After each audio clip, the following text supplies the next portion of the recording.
NIAT에 대해서 이제 그 기초 과정이잖아요, 여러분들이. 이제 이 NIAT가 어떤 의미가 있는지 먼저 설명을 드리는 게 그 여러분들이 그 경로를 잡는데 굉장히 좋은 것 같아요.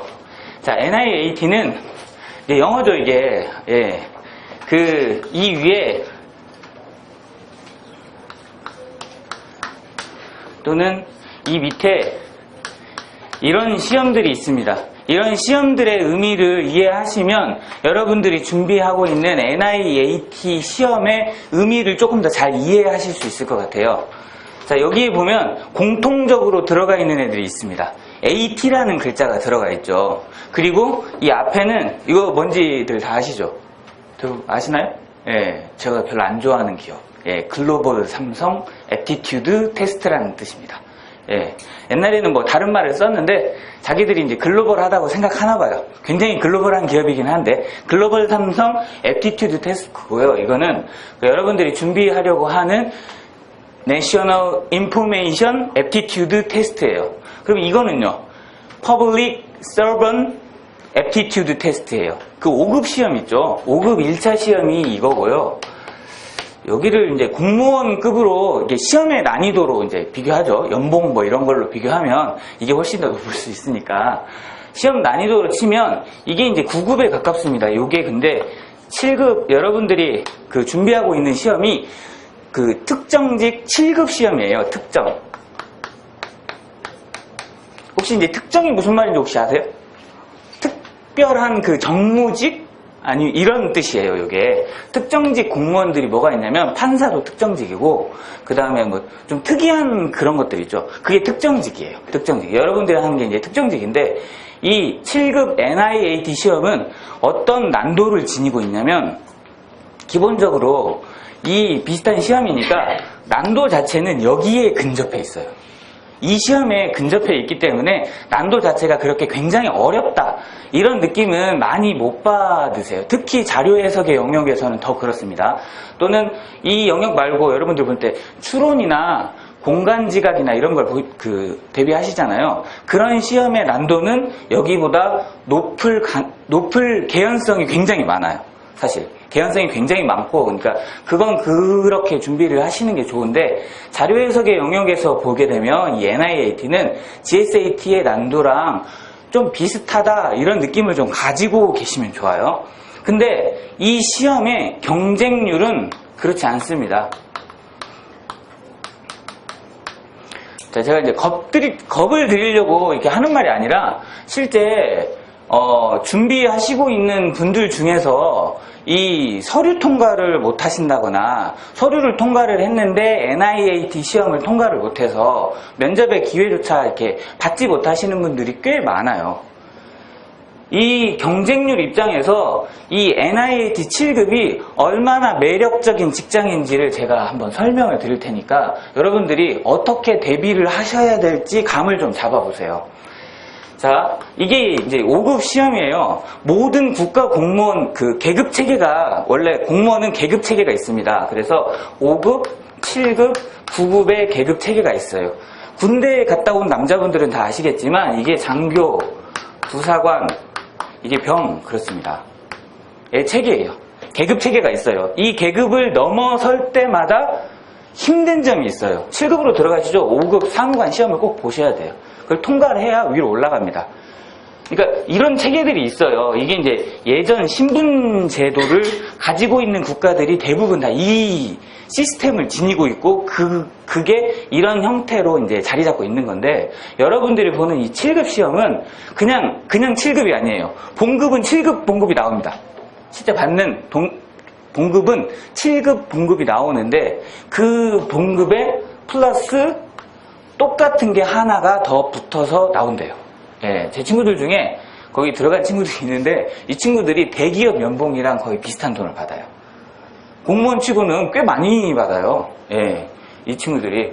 그래서 자기 월급 하나, 그 다음에 이게 그 수사비 제 정확한 명목은 모르겠는데 그게 하나가 또 나와요. 그래서 보수 수준이 굉장히 높습니다. 기본적으로. 보수 수준이 굉장히 높죠.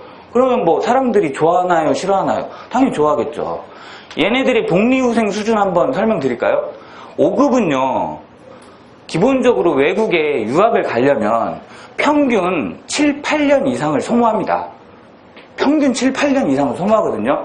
제 친구들이 7년 넘어서 외국에 간 애들이 한 명도 없어요. 빠른 애들은 2년, 3년 만에도 가고요. 늦은 친구가 한 4년 만에 외국을 가더라고요. 특히 이제 여기서 영어권 있죠? 영어권은 늦게 갑니다. 경쟁률이 세기 때문에. 근데 그때 돈이 다 나와요. 체류비도 나와요. 월급도 나와요. 예, 학비도 나와요. 예. 굉장히 복리후생이 세요. 그러면 국정원은 왜 이런 짓을 할까요? 국정원은 왜 이런 짓을 하냐면, 야, 난 잘 모르겠는데, 니들이 뭘 아는지는 잘 모르겠는데 별로 관심 없고, 니들 뭐 하고 싶은 거 있으면 들어와서 배워. 다 가르쳐 줄 테니까. 약간 이런 느낌이에요. 대신에 네가 할 생각이 있거나 할 능력이 있는지만 나한테 알려줘. 이러는 거예요. 이게 약간 느낌이. 이런 느낌이어서 제 친구 중에 스탠포드를 정말 사랑하는 제 친구 하나 있습니다. 예, 당연히 원에서 보내줬어요. 예, 그래서 스탠포드 갔다 와서 말끝마다 스탠포드 그래. 야, 스탠포드에선 말이야. 야, 스탠포드는 말이야. 미치겠어요, 보기만 하면. 근데 정말 자랑스러운가 봐요. 그 친구가 느끼기엔. 그래서 여기 지금 봉급 수준도 굉장히 높고요. 복리후생 수준도 높습니다.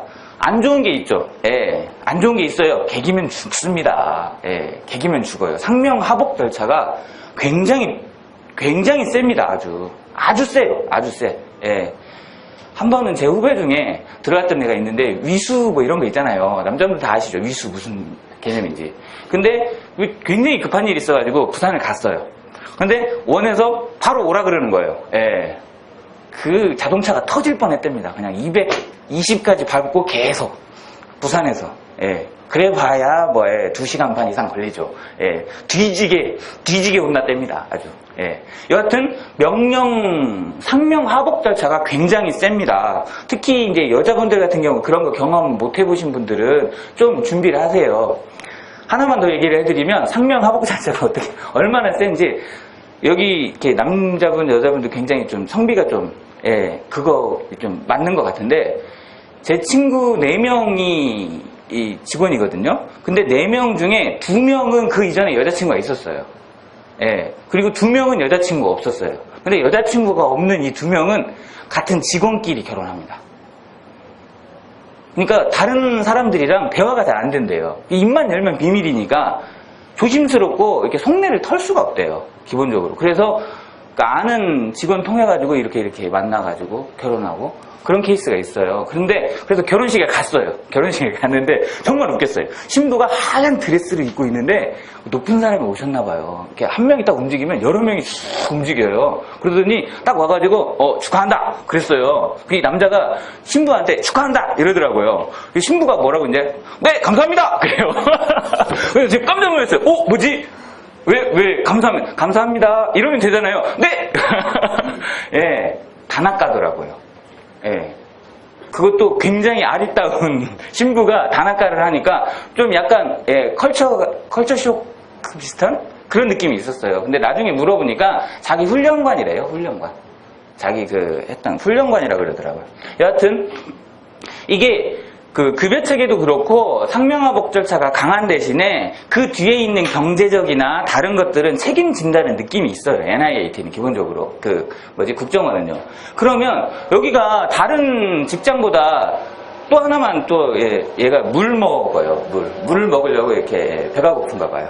이제 얘가, 이 급여체계도 좋고 복리후생도 굉장히 좋잖아요. 안정적인 직장이고요. 여기서 뭐 이렇게 잘랐다는 거는 높은 사람들은 잘립니다. 정권이 바뀌면. 예. 근데 직원들은 별 상관없어요.